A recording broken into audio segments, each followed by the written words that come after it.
आप अपनी जिंदगी की दौड़भाग में कहीं तक तो नहीं गए हैं? क्या आपके मन में कभी यह सवाल आता है कि क्या मैं समय से लड़ रहा हूं या उसके साथ जी रहा हूं? अगर हाँ, तो आज की ये कहानी आपके लिए है। ये कहानी है एक योगी की, एक यात्रा की और एक किताब की जिसका नाम है द प्रैक्टिस ऑफ इमोर्टैलिटी। कौन है इसके लेखक और क्या है द प्रैक्टिस ऑफ इमोर्टैलिटी? यह किताब लिखी है ईशान शिवानंद ने, एक ऐसे व्यक्ति ने जिन्होंने अपना बचपन हिमालय के एक योगमठ में बिताया। वहां उन्होंने 20 साल तक ध्यान, योग, हर्बल मेडिसिन और मार्शल आर्ट्स सीखे। लेकिन उनकी असली यात्रा तब शुरू हुई जब वो इस ज्ञान को पश्चिमी दुनिया में ले गए और वहां उन्होंने बनाया योगा ऑफ इमोर्टल्स नाम की एक जीवन प्रणाली। इमोर्टैलिटी का असली मतलब।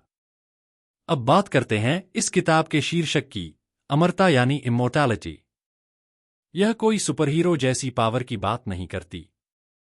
ईशान कहते हैं, True immortality is not about endless physical life, but about discovering the eternal, changeless awareness that exists beyond time itself. यानी असली अमरता वो है जहां हम समय के डर से मुक्त हो जाए, जहां हम अपने विचारों, अपनी चेतना से ऐसे जुड़ जाए कि वक्त का असर कम हो जाए। Book structure and experience. यह किताब सिर्फ एक सिद्धांत नहीं, बल्कि एक निजी यात्रा है। हर अध्याय में लेखक अपने अनुभवों की कहानी बताते हैं, कैसे उन्होंने डर को समझा, समय से दोस्ती की और भीतर की शांति पाई। किताब का स्टाइल ऐसा है जैसे कोई बुजुर्ग आपको किस्सों के जरिए सिखा रहा हो, न उपदेश, न ही दबाव। Practices that bring transformation. अब बात करते हैं उन अभ्यासों की जिनका जिक्र किताब में है। ब्रेथवर्क। यह तनाव, अनिद्रा और बेचैनी को कम करता है। Meditation breaks.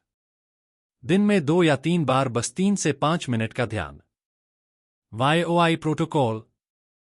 रोजमर्रा की जिंदगी में योग और माइंडफुलनेस को शामिल करने का एक तरीका। माइंडफुलनेस, हर पल को पूरी चेतना से जीना। ये सब बातें किताब में बेहद आसान और व्यावहारिक रूप में समझाई गई हैं। The subtle power of inner change. जब आप इन अभ्यासों को करते हैं तो आपको एक सटल बदलाव महसूस होता है। न कोई शोर, न कोई चमत्कार, बल्कि धीरे धीरे जीवन की लय बदलती है। सोचें, अगर हर दिन आप कुछ मिनटों के लिए सिर्फ अपने भीतर ठहर जाए, तो जीवन में कितना फर्क आएगा। किताब बताती है कि ये बदलाव ही असली अमरता के बीज हैं, जो आज बोए जाते हैं तो कल शांति और संतुलन बनकर फलते हैं। किसके लिए है यह किताब? अगर आप दिन भर की भागदौड़ से थक गए हैं, ध्यान करना चाहते हैं पर समझ नहीं आ रहा कहां से शुरू करें, या अंदर से कोई स्थिरता पाना चाहते हैं, तो यह किताब आपके लिए है। यह उन लोगों के लिए है जो जीवन में गहराई चाहते हैं, सतह से नीचे उतरना चाहते हैं। Conclusion, a thought to carry forward.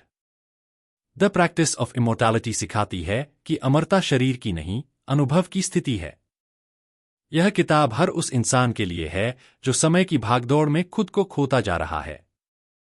अगर आप दिन के अंत में खुद से जुड़ना चाहते हैं, तो यह किताब एक दोस्त बन सकती है। अगर आपको ये वीडियो अच्छा लगा हो, तो इसे शेयर करें, लाइक करें और कमेंट में बताएं इस किताब की कौन सी बात ने आपको सबसे ज्यादा छुआ। ये भी बताएं कि आप अगला वीडियो किस बुक पर देखना चाहते हैं।